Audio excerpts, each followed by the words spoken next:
Don't. Don't open that box.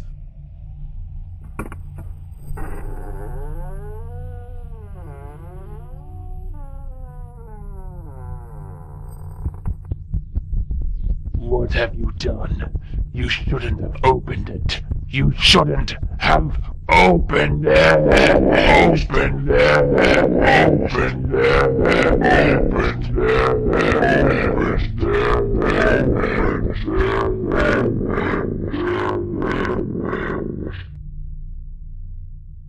Hello, listening people. Hello! You're listening to Spit and Polish presents The Mystery Box. Ooh. We're back at the box again. Yeah. The box has been opened Now, once more. When we say we... I mean, you and I. Oh, and when you say you and I... I mean, Ryan and Bartek. Which one's the witch? I'm the Ryan. And I'm the witch. I mean, I'm Bartek. You are a witch. Oh, no. Well, that doesn't matter because we are Ryan and Bartek of Spit and Polish. We are called Spit and Polish likingly because we are always spitting and we both happen to be Polish. And we thought it'd come up with a good title. Yeah, I thought it was a pretty neat title. I thought, like, bang, this is it. This is It's the not title. like through our university days when we were cool and wore sunglasses and leather jackets. Everyone's like, "Hey guys, look, it's Spit and Polish." No, it's not them. Those bad boys over there. No, we just came up with it ourselves. On our show, The Mystery Box, which we are presenting to you, we talk about a movie or film or video project question mark that we have selected at random from the Mystery Box. The Mystery Box is a box that is filled with DVDs that are from secondhand opportunity shops. Secondhand stores. Secondhand stores, cash converters. They are films that are unfamiliar to us. Mm-hmm. And we're not saying that they are complete mysteries. You might know them, but we are not familiar with them. We try to know nothing about the movies other than just seeing the cover and just watching it. On our Facebook page, we should post a picture of the box itself. It's pretty cool. It's a pretty rad It's box. like a little toolbox with a bunch of stickers on it. So, this episode, Bartek had the pleasure of having to choose at random from the box. Yes, because we do not have a guest, unfortunately. Oh no, they were struck down by the box. Struck down. That's sounding a bit like religious revelations there, right? Ooh, are you hinting at the fact that we could have watched a possibly religious movie? Yeah, and I just need to remind myself of the title. There we go. So, Bartek, Yes? what was the film that we watched for this episode of The Mystery Box? Ryan, I'm glad you asked because this film, in every way, including its title, is unforgettable. Oh, the good. film that it's not the film Unforgettable. We did it on the other show. Oh, we've done that on our other show, Unappreciated Masterpieces. Yes. This film is not unforgettable, the title. It's unforgettable, the adjective. It is Meteor Apocalypse. Meteor Apocalypse? Yes. We are go for deployment. Awaiting command. We have Stratcom on standby, sir. Awaiting command. This is the President. Is everyone on? Yes, sir. Yes, sir.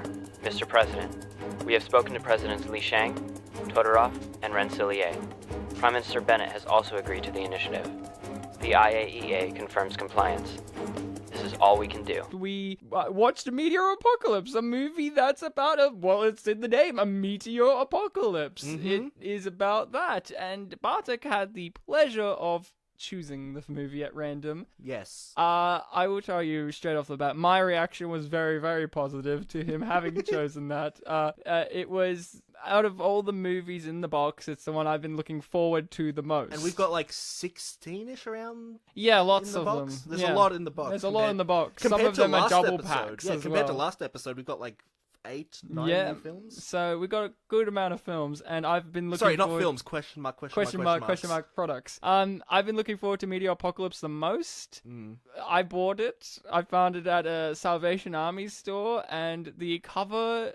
Ooh, we'll get to that, but it's very enticing. Cover, and I think also the main menu we should also describe. Yeah, the main menu is the cover as well. Bartek, what was your reaction to having selected Meteor Apocalypse?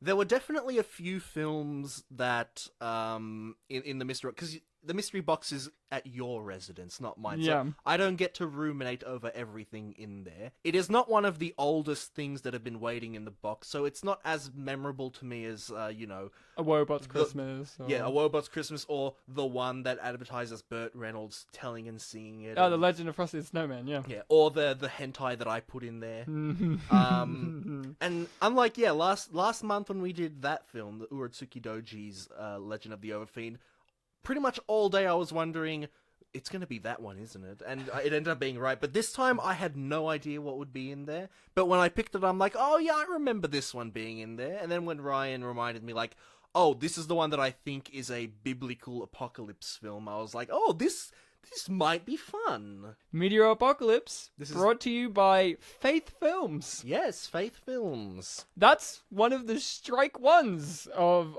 my thought process of having to get this. I had 3 strikes when buying this. Faith Films and Peacock Films. Well, Peacock definitely has to give a shout out because before we watched the movie, we pressed play and it gave us some interesting trailers to other films that I really want to see, to be honest. There was one in about, there like, that I definitely want to see. There's one about like a haunted lighthouse. There was one trailer that was legitimately about Thinking Inside the Box, I think it was No. called. Oh, I was different going to say there was the one about the pop star who was basically a Backstreet Boy performing at the bowling alley, literally on the alleyway. In front of the and he pins. and he gets a gig at like, I don't know, a Jewish hotel or something, and he becomes Jewish, I think. Yeah. And then the other one, which was Thinking Inside the Box. Thinking I Inside think the it's Box. called? No. It was called Box Borders. Box in Borders, which yeah. people go skateboarding inside of boxes. And then the one that I think would be great It's to cover on this urban show bobsledding or something. was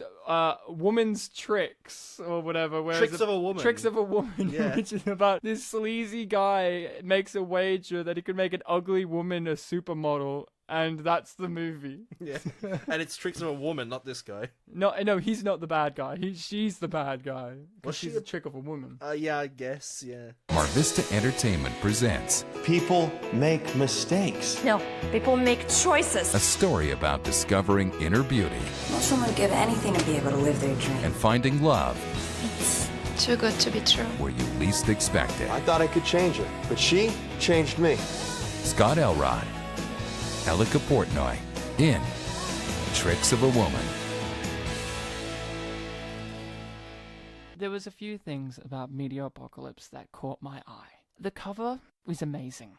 The cover is a wash full of images. It is a cover that has a cityscape at the bottom of it, which is tinged in red. It has tidal waves that are consuming the city from above. And above those tidal waves is space with a fiery hellscape landing towards the city, that being the meteor, of course. The thing that really caught me about the cover was it has a tagline above near the actors that is, "A great star fell from heaven, blazing like a torch," in quotation marks, but we don't know who said that. I actually never noticed that tagline. And then below the actual title, Meteor the very Apocalypse, middle of in the box. tiny writing is a biblical prophecy, a global catastrophe. And that rang bells in my brain of, oh, this is a Christian Armageddon film. Can't wait. Flip the cover over, you have actual two leads running around in an apocalyptic meteor hellscape. There's some blurb on the back about how this is like the same as 2012 or The Day After Tomorrow or Left Behind, an actual Christian Armageddon film. But the thing that really caught my eye was it said it was made by Faith Films. And that just went, ooh, this is definitely going to be a Christian Armageddon movie. I can't wait. I can't wait to watch this Christian Armageddon movie. I've Spoiler been alert, we dreaming- had to wait. we had to wait, but we got to watch it. And was it as good as I hoped it was? Well, we'll find out, won't Yeah. we? Before we watched Meteor Apocalypse, what was your thoughts about what the film was going to entail? What did you think was going to happen in Meteor Apocalypse, brought to you by Faith Films? Well, look, let's just go with the obvious. The title is Meteor Apocalypse. The cover and the DVD menu have a city that's about to be hit by a huge red flaming meteor and a huge tidal wave. Obviously, there was gonna be destruction, and there's no twist, there was destruction. Oh, yeah. But 100% was. And beyond that, obviously, you know, Apocalypse, Armageddon, there's gonna be some sort of like survival aspect to the film. There's gonna be dilemmas, there's gonna be problems, probably some character dynamics as they're dealing with these problems. But obviously, based on the cover, we were expecting a lot of religion or religious perspectives to justify everything happening and what happens going forward. Yep. Those were, I think it's fair to say, both of our expectations. Yes. I 100% thought that this was going to be a movie about, like, a meteor apocalypse because of religious Armageddon. I thought man has been too sinful and God is wiping us out with meteors. Yeah, we remind you, the middle of the box says a biblical prophecy. So I thought, like, it would be one of those movies where it cut to, like, preachers and stuff being like, we warned you that this was going to happen, but thankfully we are saved because we are divine and blessed and Christian and all that. And I thought our two main characters were going to be like a husband and wife who were former Christians turned, lazy atheists, and then they learn about the true meaning of Christ and religion, and they are going to usher in a new era in the post-apocalypse of Christianity. Basically, I was wrong. Basically, we were hoping for some on-the-nose commentary. We really were. There was a part early on where his wife said to him, are you going to come to church with us on Sunday? And he eventually agreed. And yeah, one of the first opening lines is from the wife, saying goodbye to a bunch of women who are attending like a church group reading thing. She's like, yeah, next week we'll look over Matthew part 2 or whatever. And there were some biblical names throughout. Like the main character is David, and his friend was Sam, and we had like I don't know. That was I guess David. We were trying to grab for Christian references. Yeah, we were hoping that the meteor would be called Goliath or something like that. It was never called Goliath. No, it wasn't. So yeah, this was a film that enticed me because of its promise of being a weird Christian movie. Mm-hmm. And it didn't happen, man. Yeah. The film opens up on the Pentagon. Yes, it does. Yes. One of the first opening shots. I think the actual first shot is the comet on its way to Earth. Mm. But one of those shots is the Pentagon, and it's like a bunch of like weirdos at the Pentagon. There's this one woman whose eyes are so open that you said she looked like a weird anime girl. Yeah, because they have huge eyes. And she was just like bugging out, and they're talking about like China's on board, and this is on board. Mr. President, are you on board? And you hear like a voice that's like, yes, it is I, the president, I'm on board. And you see like they're smashing keyboards and being like, we figured out the maths, and like the music is going like, that. There's literally a shot of a guy with his finger like over what would be like an escape key on a keyboard, and he's like, do I press it? And then he presses it and like has a stressed look like, I've committed to pressing it. And then he presses the button and releases his hand like, oh, I've done it. It's like, I've done it now, there's no more pressure. What did they do, Bartek? They launched a bunch of missiles from all sorts of different countries at the falling meteor. Yeah, every country with nuclear arms fired their nukes. With the intention of destroying it.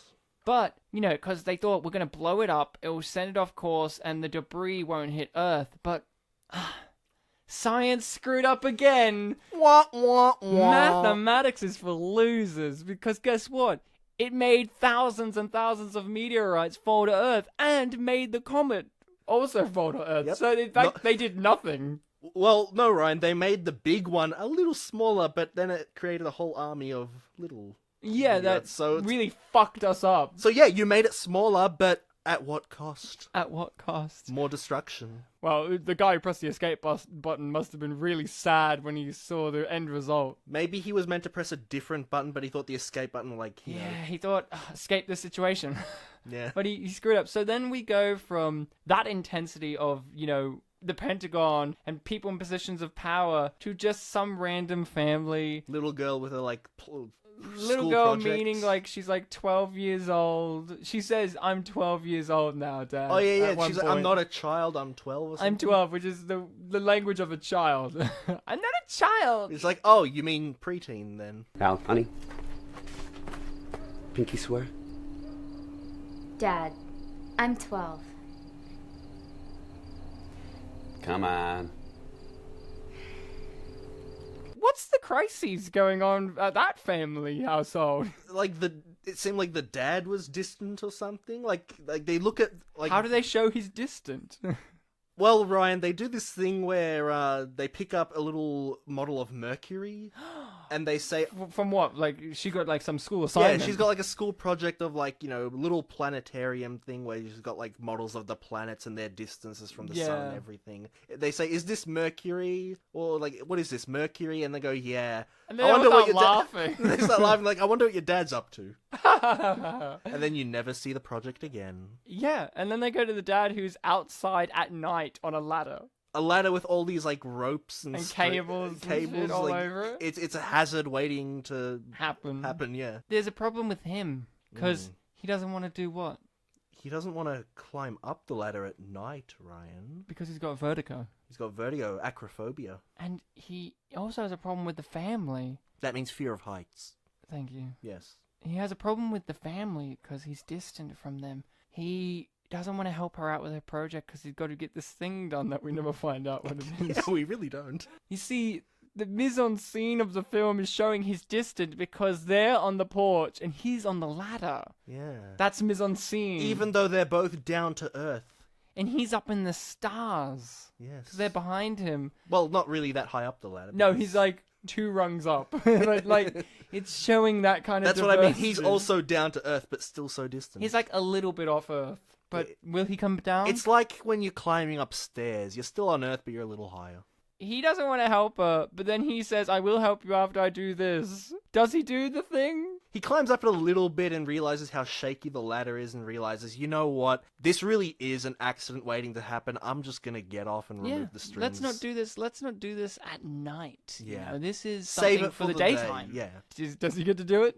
Oh, no, Ryan. We barely see the house in the daytime. We never see it No, in the in fact, daytime. yes. He ditches it later that night. He goes, okay, so I'm not going to fix the ladder. Hard cut to them asleep at night. We never see him help her with her assignment. Him lying with his and hands the behind his wife's head. asleep, and he's just lying there with the moonlight on his face. Like pondering about something. And we see a giant meteor crash into like the lake. And he just casually dismisses it an earthquake. As an earthquake, as Americans would, because they're somewhere in Nevada, right? Like they're in Los Angeles, I think. Oh, because he's a real quick drive away from Vegas. I believe they are in the California area. We can say that for sure. I thought they were in Nevada. I thought they were like near Las Vegas. Look, definitely he's Las walking Vegas. different. He's in walking distance of the Nevada desert. If you wanted to recreate this movie in GTA San Andreas, you can use that map. Yeah. He hears that, goes, oh, honey, it's an earthquake. But of course the little girl gets up, their daughter, and she's fully dressed at 2 a.m. fully dressed at 2 a.m. And she's like, did you hear that? It's like, yes, go to bed. And what does she ask? Can I go on the internet or can I go online? Can I go online? No, it's 2 a.m. Go to bed. But then the wife... Ryan? And then the wife is like, oh, come on, you're supposed to like be appreciative, supportive of her passions of her passion. She gets it from you, like, you know, being online at night. And then the daughter does come back in after they hear some more meteorites, and she comes in and the dad's been called into work. We don't know what his job is. Yeah, that's a good point. We know that he works 24/7. He works in some garage of some kind of shed with pipes. Yeah. And the daughter comes in and she goes, Dad, you've got to read this. Points to the other room. We think the computer's there. Yeah. And he goes, no. And we never find out what that was. Like, was that about the meteorite? Like, was that about, like... Right, it's about the rooftop project that he was going to do in the morning. Yeah, Dad, you got to read about this wicked rooftop project that I've got on the go. He goes into work where his friend gave him a really strange phone call. His friend was just like, he's like, Tony? And he drives all the way there. The wife's upset with him because she's like, why did you switch days at work if you're going to be on call 24/7? And he just says, it's my job. What does that mean? What kind of fucking garage is open at like 2 o'clock at night? The rooftop project's garage. I gotta go into work. Why did you bother switching to days when you're on call 7 nights a week? It's my job, Kate. What do you want me to do? Oh, come on, David. and he sees his friend dying. He's foaming at the mouth. Well, the only time before anyone that- foams before that, at the Ryan, mouth, might I Before add. that, Ryan, he is going to open the door to the office. Oh, yeah. And his friend's hand And just hits... jump scares him.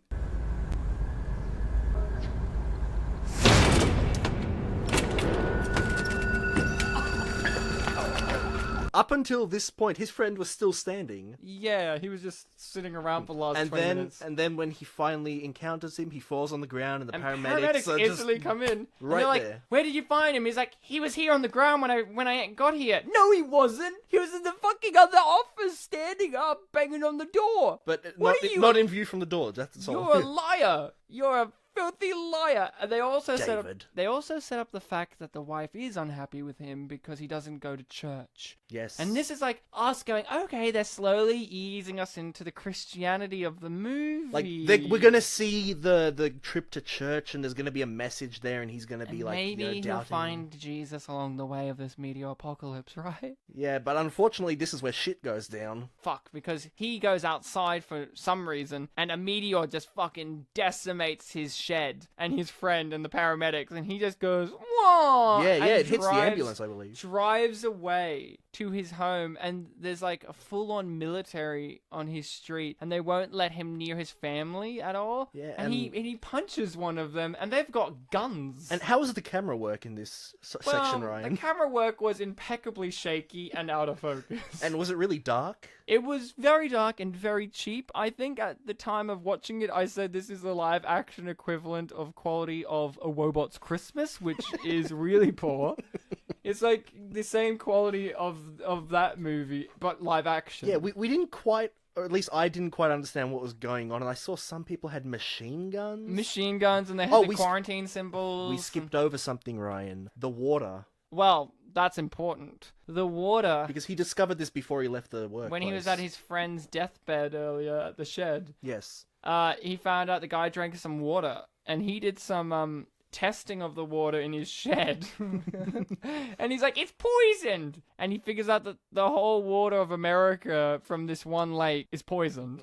Definitely of this San Diego area, I guess? Yeah, from Las Vegas all the way up to LA. Hollywood. Yes. So Hollywood. I guess that one lake connects it all, and it's poisoned, and anyone who drinks water will seizure out and die. Yes, it was the meteor that hit that they thought was an earthquake. We know this as well because he gets a phone call from his friend Sam, who works in Las Vegas and doesn't know how to hold a telephone. So the whole entire scene is talking to his friend on the phone. Sam's holding his phone in the mouth, like where you speak into it's like near his nose. Oh, And that's so it's right. like- Yeah, that was Sam. And he's yeah. just flicking through papers, reading his lines off of actual pieces of paper. It was actually Yeah. glorious. Ryan, I think you're on the mark there. I think he was reading He the was script. 100% reading. So our lead hero, he goes home and they won't let him see his wife and kid who are getting shipped off in vans, and he punches one of the guys and runs away. He had a car. I just want to point this out. He had a car. We hard cut to him running away into the desert. Hard cut Yeah, again there to was- him waking up the next morning They had having that fallen asleep in the desert.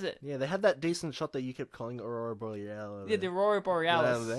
Aurora Borealis. Aurora Borealis at this time of year, at this time of day, this time of the country. And entirely located little did within we your know, kitchen. that shot would be foreshadowing to some later nighttime scenes. No, the majority of this film is nighttime scenes. But there are a lot of scenes in this movie where it's so dark that the main characters are basically just black figures. It was a stylistic choice, I reckon. No, it was a cheap choice. He had a car and he runs away into the desert, falls asleep. Out of frame. Out in the desert. Out of frame. We don't see him fall asleep. We just hard cut. There's He's a waking lot up. of cutting to him just Waking up. And we don't know if he passed out or deliberately decided to sleep. He's like, he'll do. Yeah. And then he kind of walks about for a while. He finds like a gas station, and there's like a guy with his radio on that's giving exposition about the state of emergency Very stuff going on. clearly understandable exposition, right? No, it was garbled on and not on purpose. Basically just a lot of static exposition. So much static. He quickly checks his pulse, remember? Well, that's the first thing he does. He like just jams his fingers right. Fucking jams. Okay, well, it wasn't like super violent, but that's the first thing he went for. He does get a bit violent throughout the movie. He hears our lead female character coughing because she did what? What did she fucking do, Bartek?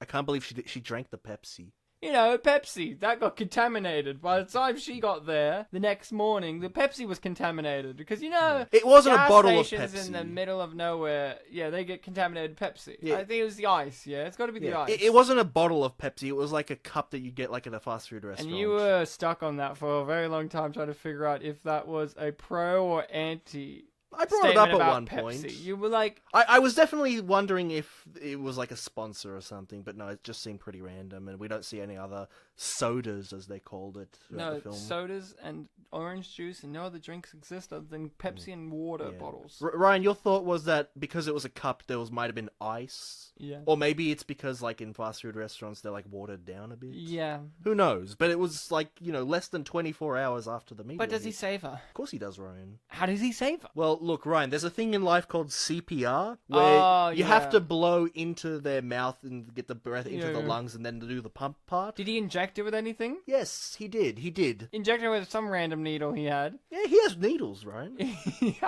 At his shed. He has must needles. Have grabbed needles. He has needles and flasks. We should say. From his shed. Yes, so he used one of his needles there. Then he thought, CPR. Oh, that's where you blow into the mouth, right? Just blow into her, nothing else. So he just like got right onto her mouth, blew in there, put his ear to her like throat or mouth. Yeah. And then did Kept that blowing. 2 more times. And then she came too. And she was fine. And when Ryan and I were saying, you have to pump, we were stupid because you don't have to pump. I specifically stated there would have been a first aid officer on set, because there usually is. They could have stepped up and said, no, CPR works like this. But they chose not to. And I kind of have to thank them on a level, because that whole scene made me fucking laugh my ass off. She didn't become fully conscious yet, but she showed signs of life. So that he carried her into her Jeep. And then, I don't want to overstate this. This is my personal opinion. I don't know what Bartek's opinion of this is. But we get up to a car driving sequence between the two of them, which is, I think, the best part of the entire movie.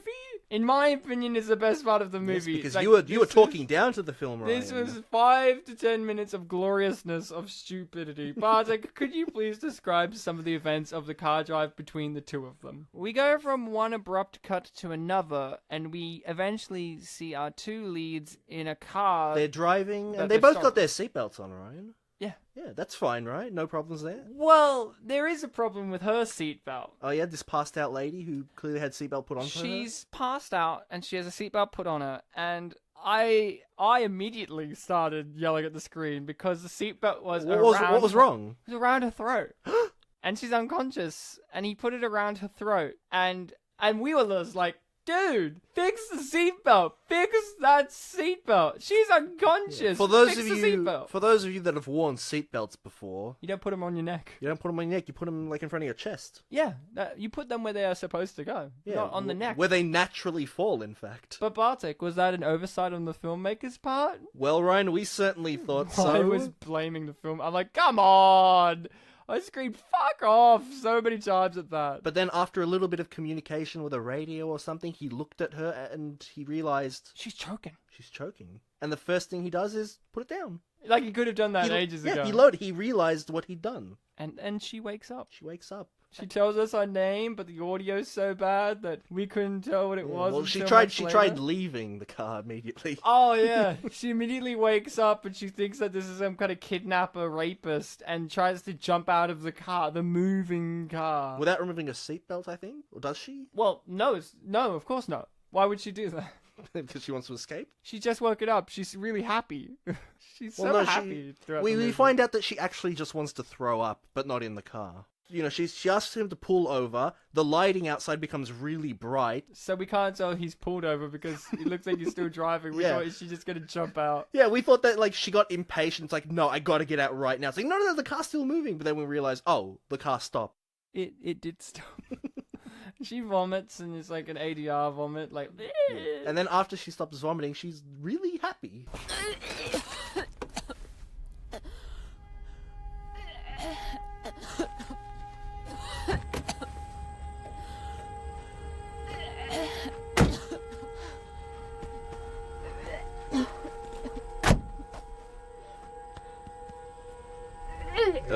You okay? Oh yeah. You okay? You're okay. Come on. Yeah. You okay? Hi, I'm Lynn. David. She's so happy. And she has this one line of dialogue that I interpreted one way and I think you interpreted another, where she talks about herself, right? Yeah. Where she goes like, just my luck. She goes, we're going to Las Vegas. You ever been there before? Never been there before, but I have an ex-boyfriend that's there. To think about it, I have an ex-dog, an ex-sister, an ex-mum, an ex-house. That's the kind of thing that happens when the world ends. Yeah. And you thought that she was just like cut off, estranged from all that. And I thought she had already a good backstory. I thought she assumed the world has already ended from the zero destruction she has personally witnessed. Yeah. I thought the ex was going to turn up. I thought he was going to be one of the gang members, and she's like, "Oh no, it's Billy! Put down the gun!" No, but no, I moved on from that, I guess. But then there was a line of dialogue after that. Oh. That was so incredible. You had to we had to rewind because we didn't understand what she meant. Yeah, I sort of missed what she said, but you were laughing and you had to show me. And we rewind it because she's talking about vomiting. Now, Ryan, we should say, we've already mentioned it a few times and it happens throughout the film. There are some hard cuts in this film. Have we said it a few times? We have, yes. I can't wait to do the editing where I just do a hard cut of me saying hard cut, hard cut, hard cut. Hard cut, hard cut, hard cut again, hard cut, then hard cut to them, hard cut. From my perspective, I didn't realize that there was a cut, which is what confused me. Yeah. Because she was telling us a story, but it was like the end of the story. She was telling us about the one time she went to Disneyland and she got motion sickness. She's never felt any kind of sickness like that until now, right? She felt motion sickness from this ride. Hard cut. And it's like her telling the end of that story, but it's actually the same story, but the cutting, the editing makes it seem like a while later, and she's like, crazy. And her delivery, it's very obviously like the start of a line. It's not like, and then what happened was, Ryan. It was like, and then what happened, Ryan? Yeah. And the line was... It was like, wasn't it something like, I threw up so much that Mickey wouldn't hug me or something? That's my life!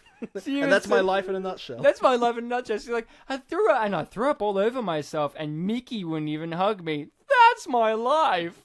It was such a weird cut that I thought that was a beginning, like an ending of a different story. So I'm like, who the fuck is Mickey? You literally said that you thought a scene was cut out. I thought a scene was directly removed, and that was the remainder of that one scene. I will say, her acting throughout most of the film was impeccable. Was very much, whenever there's a line or an action she has to do, she stops what she was doing, does the line or the action, then does the next line or action. So it's like, interrupted by cough, it would be, and then I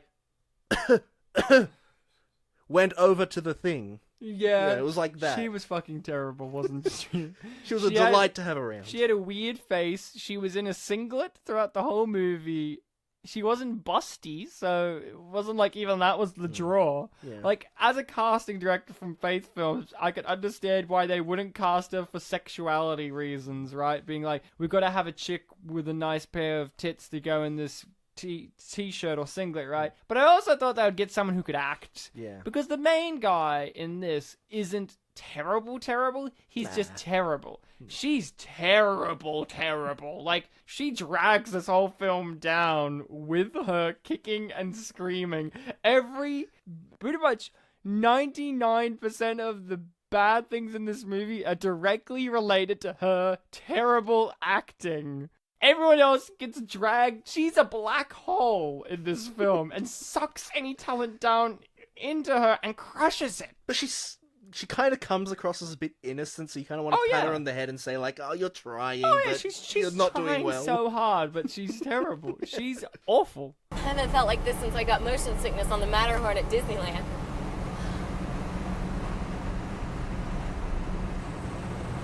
So, anyway, I puked all over my shirt, and Mickey wouldn't hug me. Which is really the story of my life when I think about it. Hey! Allison! David, what are we doing? Allison! What are we looking for? Oh, this must be the department's okay. Customer. Department of Emergency. Federal Water FEMA. Quality Agency. 194. It's right there. You're so selfish. Selfish? I've thought about nothing but my wife and daughter for days now. I've been risking my life for them. And I'm risking my life for you. And then they're driving around and they're just having these weird conversations with each other in the car. And then, oh no, a bunch of meteors start falling on him out of nowhere. Very poorly animated meteors, might I add. Yep. Very bad. So at this point, they're heading towards Las Vegas. Yeah, because his friend Sam might have an antidote for the water toxicity. Yeah, Sam was the script reader, right? He was the guy reading the script and holding the phone to his nose and talking. And they have to go to Las Vegas to his building to find him and get the antidote so he can save his daughter, because last time he heard about the daughter on the phone was she might have drunken the water. And this disease, virus, infection, whatever, doesn't instantly hit. Like, it does in waves, but doesn't instantly kill you unless you're his friend Tony from earlier. So they're driving to Las Vegas, but Bartek, is Las Vegas, is it okay? Ryan, it's not okay. This film is showing that none of the places they go to are okay. They're the opposite of okay. Yeah, it's not good. Good would be something like if you were to logically insert scenes of a place called CDC throughout the film so that it makes sense. Is it the kind of film in which their car breaks down for no reason? Yeah. And they have to walk in the desert? Yeah, of course. In slow motion? Sometimes it's a normal motion. And then they cut to them having a weird delusional sequence in which a bunch of children out of focus are laughing at him. That is the most experimental scene in the film. Laughing at him and passing them bottles of water. Then hard cut to them waking up, and having bottles of water, being like, where did these come from? And they know it's okay because they know. It's bottled. Yeah. It's bottled water. And then, is this that movie where they see Las Vegas getting fucking bombarded by meteors and they have him fall to his knees and cry? Yes. And she's indifferent? What I was alluding to earlier, Ryan, was occasionally throughout the film it cuts to the centers for something.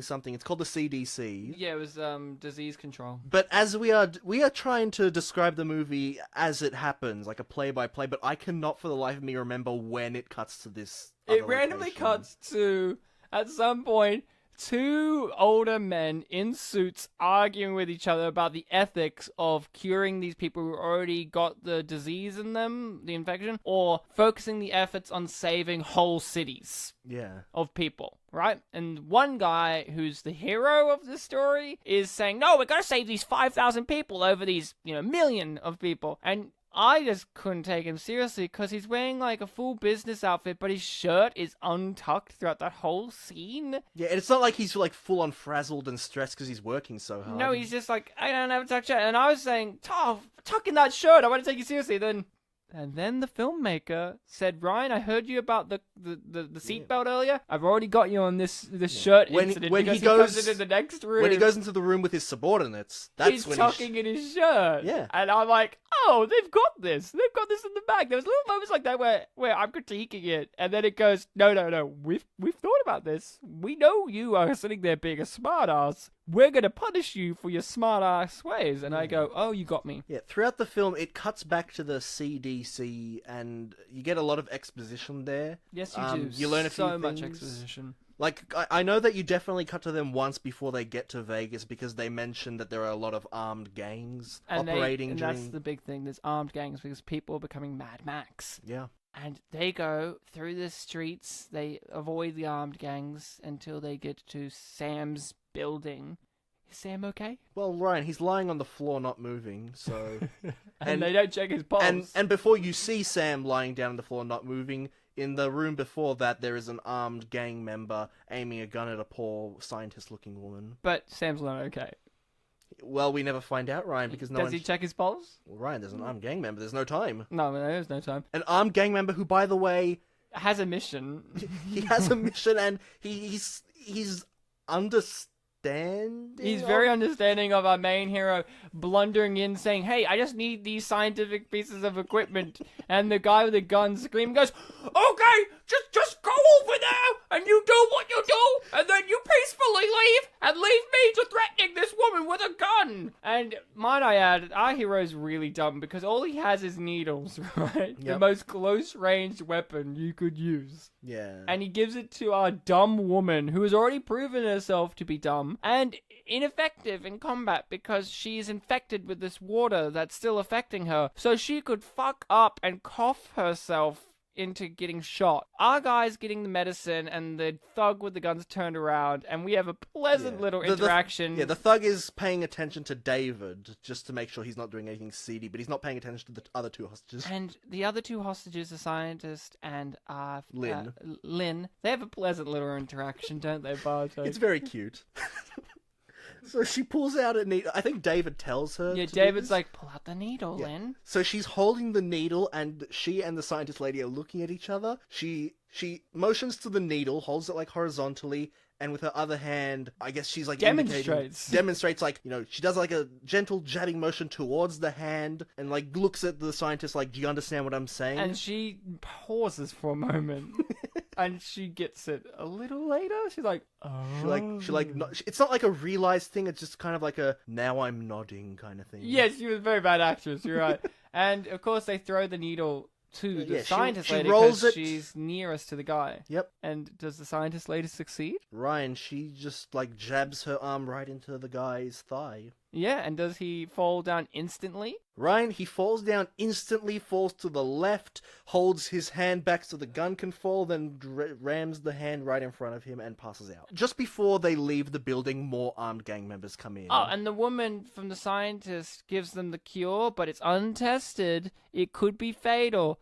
Yeah, that's right. They get locked in because they see a bunch of armed gang members coming in. They go through a vent which he punched open. but before that, they have the cartoon logic of they run into a room that's clearly down a narrow corridor, but because the gang members aren't in frame, they don't realize that they've gone into the room. They punch the vent, they go up, but he can't jump off the building because he's got vertigo. Yes, his acrophobia. So he goes back in, they get shot a few times, but people miss, and then they run out into the dirty alleyway. But it's okay, because later in the film, he gets over the fear of heights, right? Because he goes mountain climbing. And they never make a big deal about his vertigo in that scene at all. It's not like he's like, oh, mountain climbing, not my thing. Rule of threes. The third time, you don't fix it, you just don't acknowledge it. Yeah, that's how these films work. And then they escape into the dirty alleyway, in which two legendary characters fucking rock up. Beavis and Butthead of the armed gang. One has like a sawn-off shotgun, and the other one has nothing, and they're just like stumbling into the alleyway. Our chick's dying, refusing to take the cure because she's an idiot. She's passed out, and cardboard has been placed over her. Our lead hero just puts fucking pieces of cardboard over her, shoddily runs away to leave her be discovered by Beavis and Butthead. Yeah, I guess the logic being like, oh, she's dead, but then they realize she's alive, but she's clearly not going to do anything, so they leave her alone.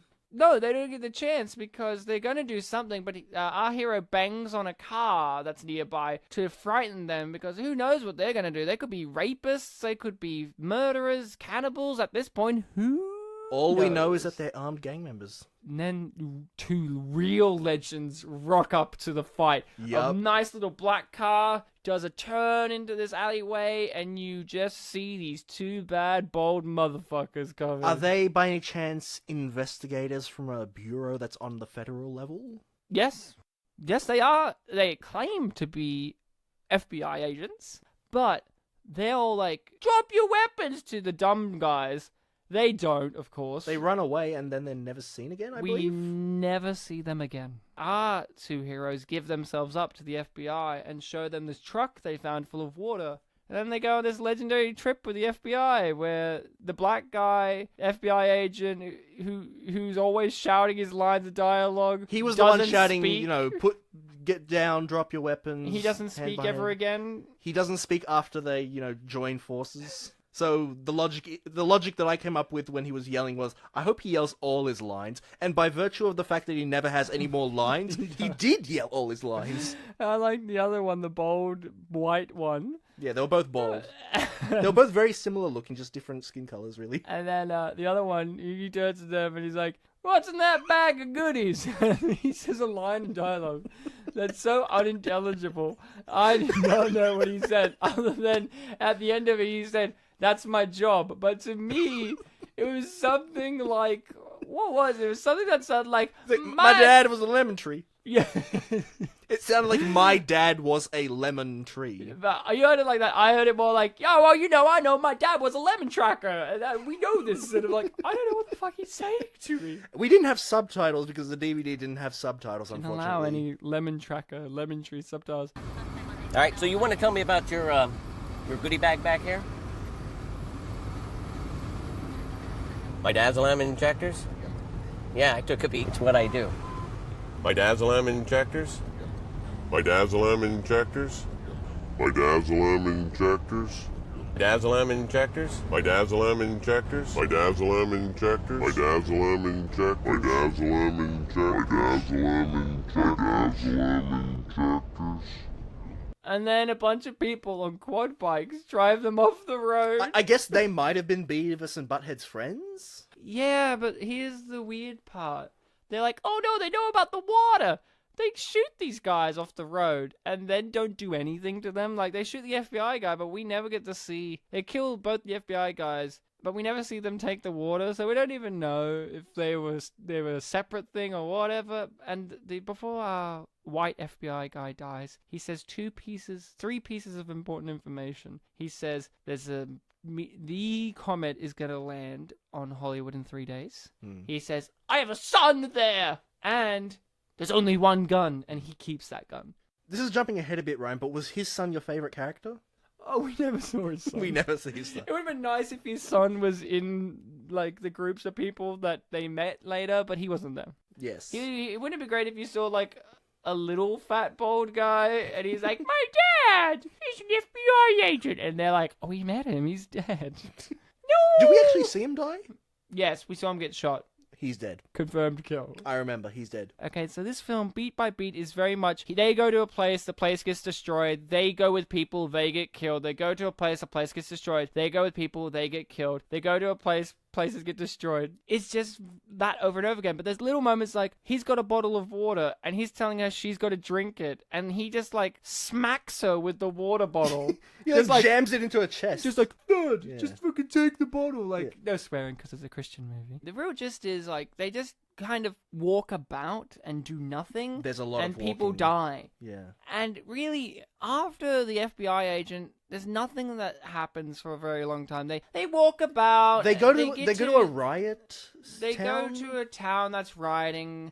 I think it's a part of LA. They see a bunch of people running around, killing each other, soldiers. They find out where the CDC building is. It's destroyed, and they're like, no, my wife and kid are dead. Might as well give up. And they both start giving up. She starts dying. They're laying on this piece of graffitied wall. They have an argument for no reason, because drama. And then a meteor happens. Oh yeah, meteors happen in and out of the movie for no rhyme or reason. Yeah, even though they all came from the same source, they're very spread out. Oh, did we mention they're only affecting Hollywood and Las Vegas and nowhere else? As far as we're aware, it's just that San Diego area. It's that San Diego area. I was like, China must be fucking wrapped during this. Be like, they gave some missiles, so they clearly invested in some unless form. they made sure to fire those missiles in the Are you saying it was a Chinese meteorite? No, I'm saying literally everyone else in the world fired their missiles wrong just to fuck over America. And they're giggling. Wouldn't that be great? They start to die. Like, they just sit there and give up. This movie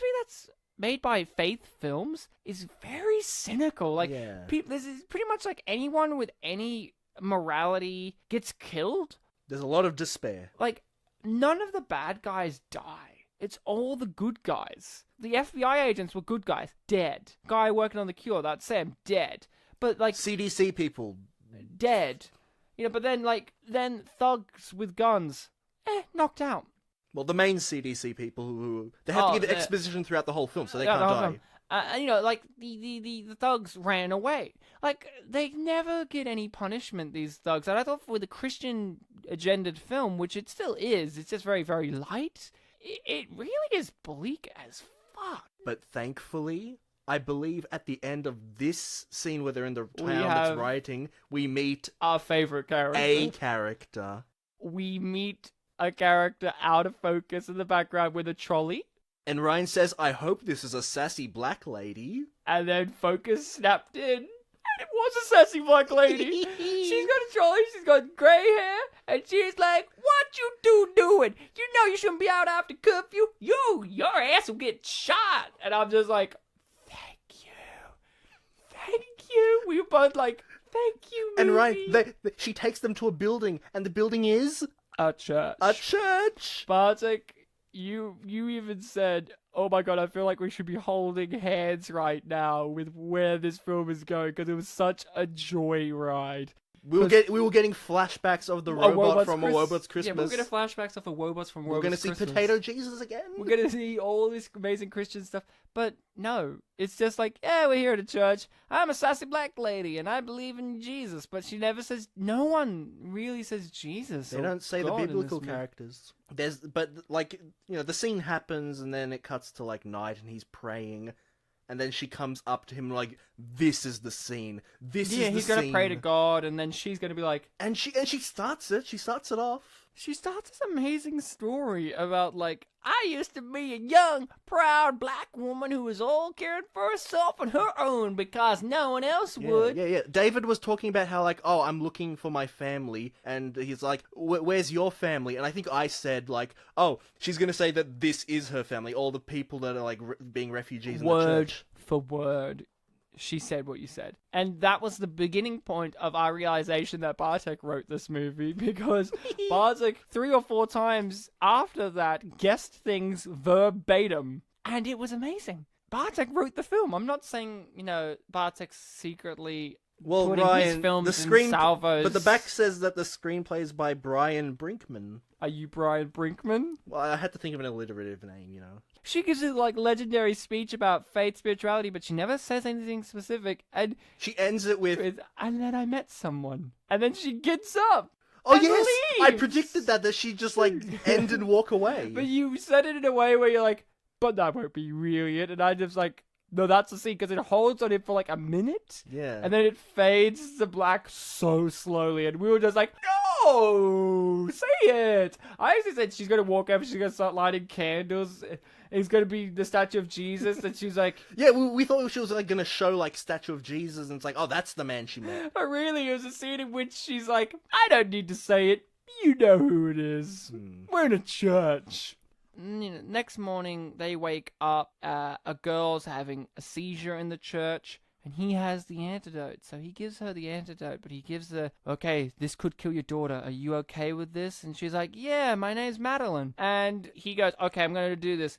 Turns to the sassy black lady, who we find out now is a pastor. Never mentioned that. Like, you just assume, okay. He goes, pastor, you praying? And she goes, you know I am, and is already praying. And by the way, he's smiling throughout this scene for some reason. He's like, your daughter's gonna die. You know she's gonna die, right? And he's smiling. And he shoves the fucking formula down her mouth. She doesn't want it. Remember how she's like, no. He's like, do you want to die? That's what I'm saying. Do you want to die, lady? Yeah, like I thought she was like, delirious or something. Couldn't hear, but... Drinks it, saves her life. And it works. It doesn't... so he knows it will work. And then everyone gets out of the church and they're all going into vans to be put off to safety. But, our leads and sassy black woman decide to stay. She's going to look after the other people in the church. A meteor crashes and she gives the line, oh, Jesus, help me. Does Jesus help her? That would require Jesus to be a character in the film. No, that's right, because this is a very cynical movie, as we listed. Because she runs into the church to save everyone else. Meteor fucking decimates that church, but not fully. Yeah.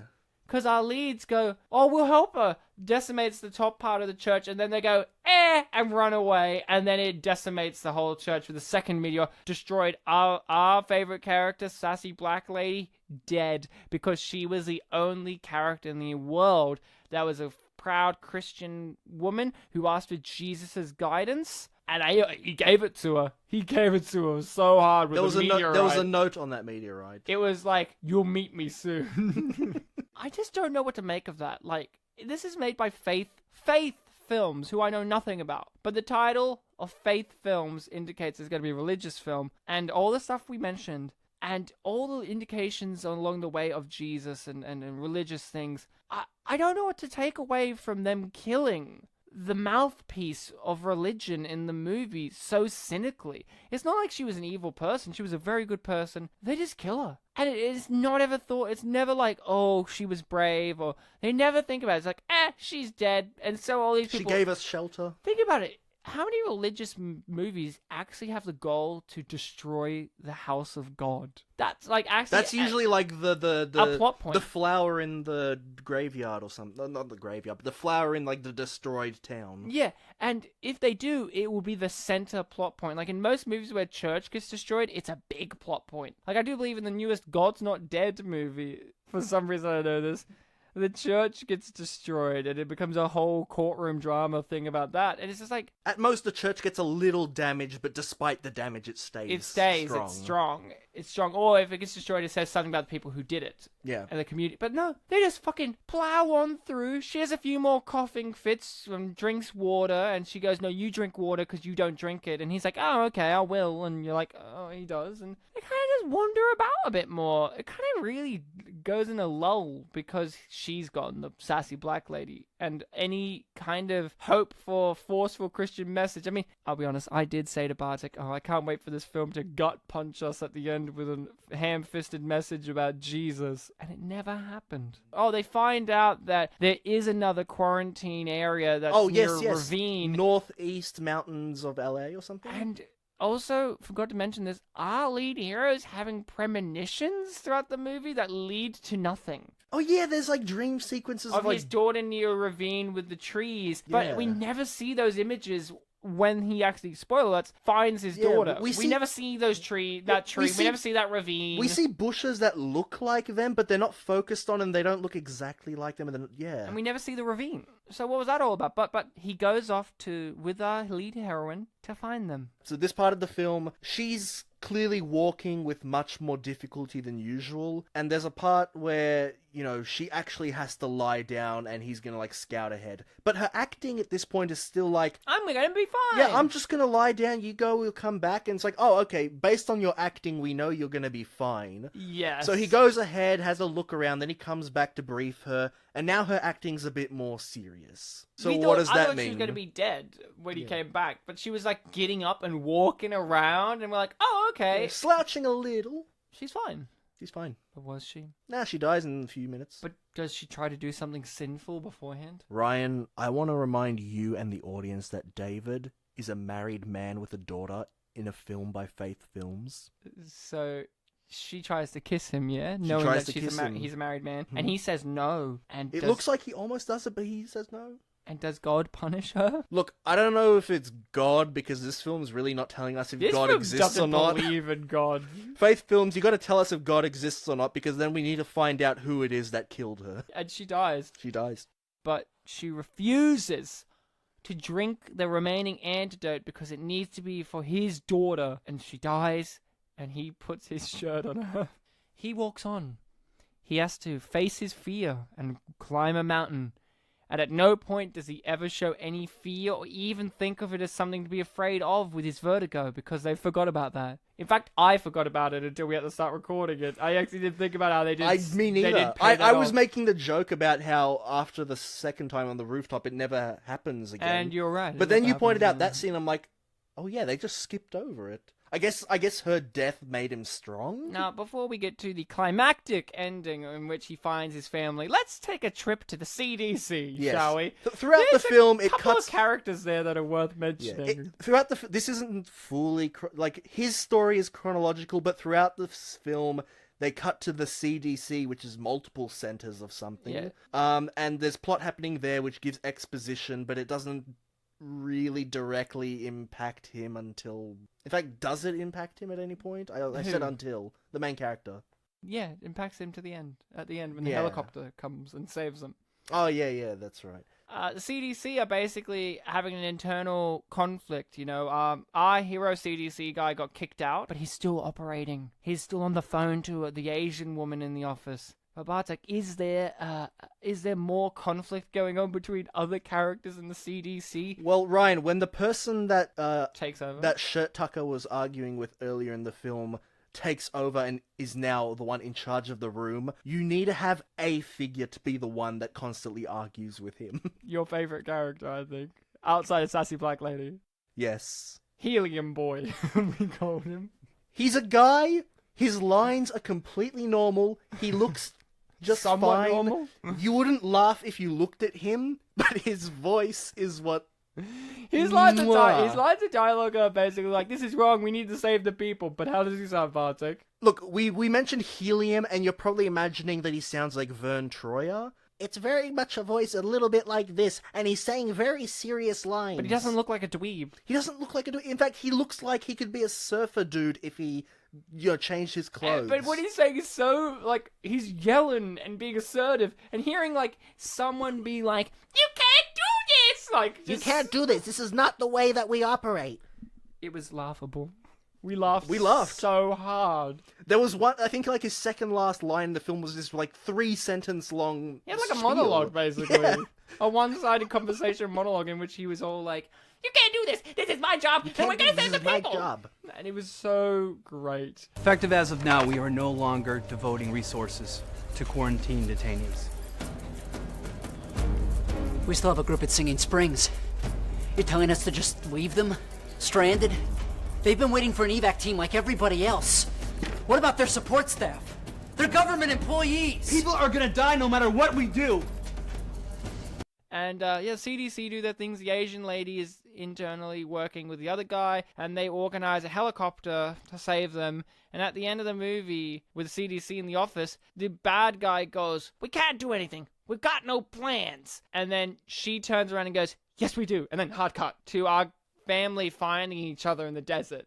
Well, before they find each Or the other, mountains, he climbs the top of the cliff and he meets like 4 people walking in a line, and he has a single line of dialogue with each one of them as they walk past him. Have you seen this? I don't know. Have you seen this one? No. It's like, and then old lady. He's like, have you seen a woman and a little girl? And she just goes, there's 2 people over there. And then he runs up there, and she doesn't stop walking, so she can't really... ask her something else, because she said it one line. Can I just say something about the shots? We've talked about they're cheap and weak and whatever. Lots of Dutch angles, lots of stuff like that. But in film, in a moment like this, in which he finally finds his wife... Now, this doesn't have to apply to everything. I think I know what you're going to say, yeah. Usually when you introduce a character, and usually when you have a reuniting scene, the shot is, I don't know, majestic. You start off a little bit vague, like, can it be? Is that And then her? you have some real great shot, but it was kind of just like, he's in the foreground, and then she's just like... blurry in the background as a figure. And she just kind of runs up to him, like, in one shot, is just like the whole minute-long shot of just her being like, David! And he's like, oh my god, it's you! And then she runs up to him, and she's like, our daughter's over there. And it's like so lackluster. Anticlimactic, yeah. And then they run up to the daughter again. Shots. It's like, where's Allison? It's like, this way, run. She's just laying down, and she's badly acting convulsions. She's just like, I'm sick. If you showed a shot of her lying down out of context, you'd think that she was like sleeping. Yeah, and they were gonna wake her up. She partied too hard.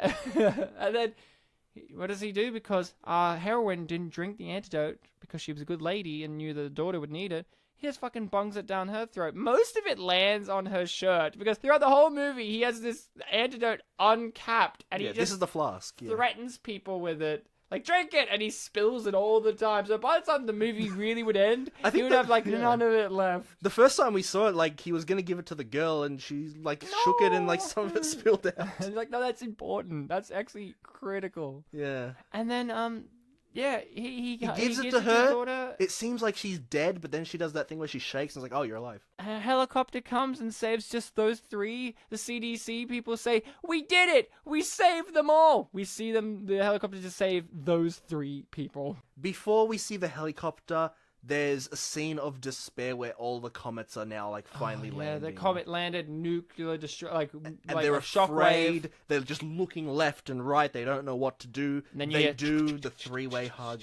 Yeah, they do the 3-way hug, and a helicopter.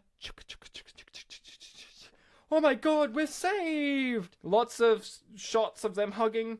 Slow motion, fading to black. CDC going, we did it, we saved them! Just more shots of them hugging, fade to black, credits.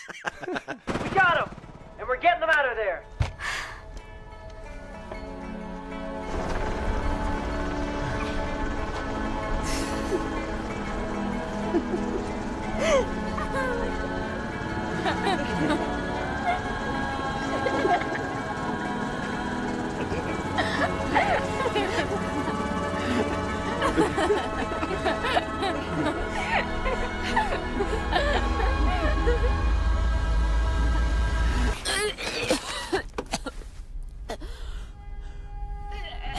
At no point have we stated what year this film came out. Yep. As always, one of us knows what year and the other doesn't and has to kind of guess. I'm the one who knows. Can I ask you before we do this what you thought? I made year sure was? I made sure to make a prediction before I checked, and I was my thoughts were definitely in the 2000s.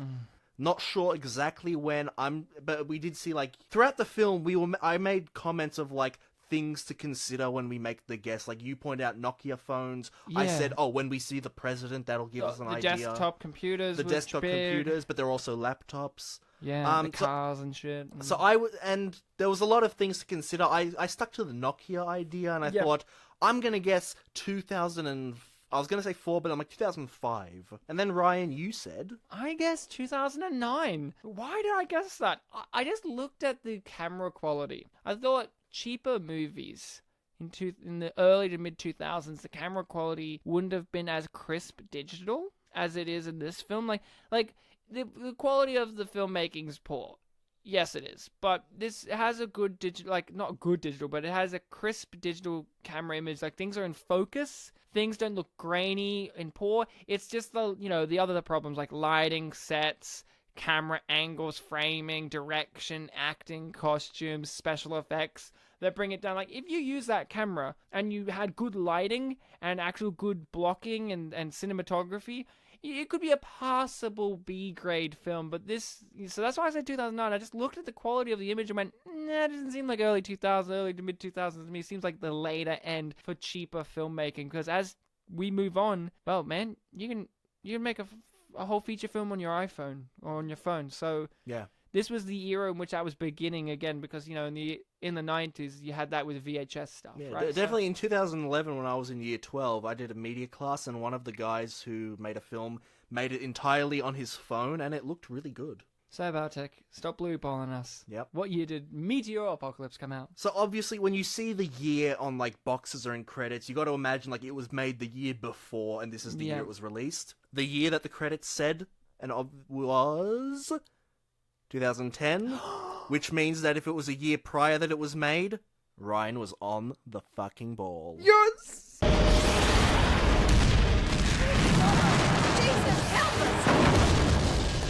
Would I recommend this film to watch? And what's my actual proper constructed thoughts on it? Well, it's kind of hard to say because I had a lot of expectations on the film. The hype was real. The with hype Ryan. was real for me. Like, it was very high. And having now watched the film, I would say no on recommending to watch it. It's just not funny enough. It has little moments like the woman spills the water out of her bottle and she tries to catch the water, like bad acting. The humor comes from the terrible acting, but no other things. Like when it comes to good bad movies or movies that are bad with funny moments that are worth recommending, like on this show I said, check out A Robot's Christmas, or check out Mr. Bones, or check out this or this or this, or like check out these. It's gonna be a fun ride. There's certain things that you have to go, okay, this qualifies it, and this movie's just a bit too boring. I was laughing, sure, at points, but it's because I had the expectations for laughter, and that's not really always the way to go. Like when you watch something like The Room, and it's going to be good, bad, you do have that expectations, but then it delivers times 10. Yeah. And it is funny. And same with Troll 2, and same with any Neil Breen movie and stuff like that. If you were to make like a best of for like the laughter moments of this film, you'd watch it, it would be over, and you'd say, "Oh yeah, that was all right." You wouldn't then say, "I should check out the rest of the film to get context for it and maybe see what you missed." It's like, yeah, not really. So I wouldn't recommend this. And this film is a sham. it's a scam. It's a sham and a scam. This film is billing itself as this kind of Christian-based message movie. Now, Bartek and myself were looking forward to that for nefarious reasons, I would say. We wanted to find the heavy-handed, on-the-nose, like, cringy kind of stuff. I feel sorry for the people who genuinely wanted a faith-based apocalypse movie, because that is a demographic. There are people who want that. The and films this are made film for a reason. is a very cynical movie. If I was a proper Christian and I was into this stuff, this film would actually, on a level, offend me with how much it has contempt for Christian beliefs and innocence and all of that. Like, yeah, sure, the family get together in the end and hug, and there's no heavy-handed message about faith or anything, but there is no message about anything about religious ideals. There's no message. In fact, no one learns anything in this movie. That's one of the things. At least with the other movies we've covered on the show, ham-fisted or not, they learned something by the end. All our main character did was he went to find his family, and he didn't really learn much along the way. Yeah, and it's not even that he missed anything. It's there was nothing. I wouldn't recommend it, and I think if you were actually looking forward to this for pure reasons, for the good message and or apocalyptic destruction, you're gonna miss out on both ends. I do feel sorry for people who are genuinely into faith-based movies, because this film is reeling you in, and it's a lie. Maybe this film is made for me, for people. Maybe Faith Films decided we'll make a film that will entice these young people that like to make reviews and make fun of bad faith-based movies, and will teach them a lesson. I feel like the ideal type of person that this film would be made for is the type of person who, like, makes, I guess, comedic videos about films, because then at least they can accentuate and emphasize all the funny parts and try to make humor out of it. But if we're talking about recommendations on its own merits, of, like, you know, watch the whole thing, whether it be on your own or with a group of people to get something out of it, it's just the stuff that you can possibly gain from it are too far few and in between. Like, the best you can get is you'll pick your favorite moments and, like, reference it every now and then. But definitely for us walking in blind and hoping for more, it just doesn't cut it. Like, I've been pretty optimistic on this show. I've at least said that I've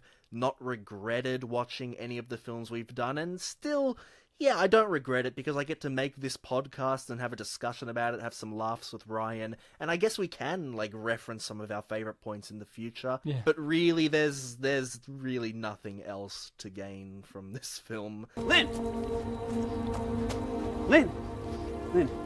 come on. You gotta take the antidote now. Come on, Lynn. No, David, no. Save it for your daughter. Lynn, come on. No, Lynn, please. Oh no, Ryan! It's a relative of the bad guy that we keep fighting every week, but this one's the little brother. It only requires 3 people to defeat, but we've only got 2 of us. So we have to, as a duo, have to enlist a third person to help us defeat an evil boss that's stopping us from ending the episode? Yes, we have to get a person from the film to help us. I've always thought that the mystery box was a box full of evil things. This is the mystery boss. That's it. I was going to say, I've always assumed from the opening intro to the show that the mystery box is a mysterious box that's evil, but what it's actually doing is providing us champions to fight against evildoers, and it provided us Meteor Apocalypse this episode to help us get the Jesus aspect against our villain, who is maybe Satan. Take a breath. Maybe Satan. It could be Satan. Ryan, enough jibber jabber. We need to pick a third person, and that person has to be from the film. So many characters to choose from. And we have 2 candidates. Is it going to be Mr. Helium, or is it going to be the woman from the church? Oh, this is a toughie. I think this might be an unexpected choice for me. Oh? I'm going to say Helium Boy. I was thinking Helium Boy too. I think it's unexpected for me because I liked Church Lady more, but why I choose Helium Boy is God decided he didn't have to die. I was thinking that, yeah. And Church Lady, as cool as she was, she found someone. Who that was? you know. We'll never know. You know. Well, we know, but we'll never know. We have Helium Boy on our side, and the one thing I know about Helium Boy is he stands up for his ethics and morals even in the face of a literal meteor coming to him. And in the face of people without voices that are silly. So, we have our boss battle against the devil or a meteor?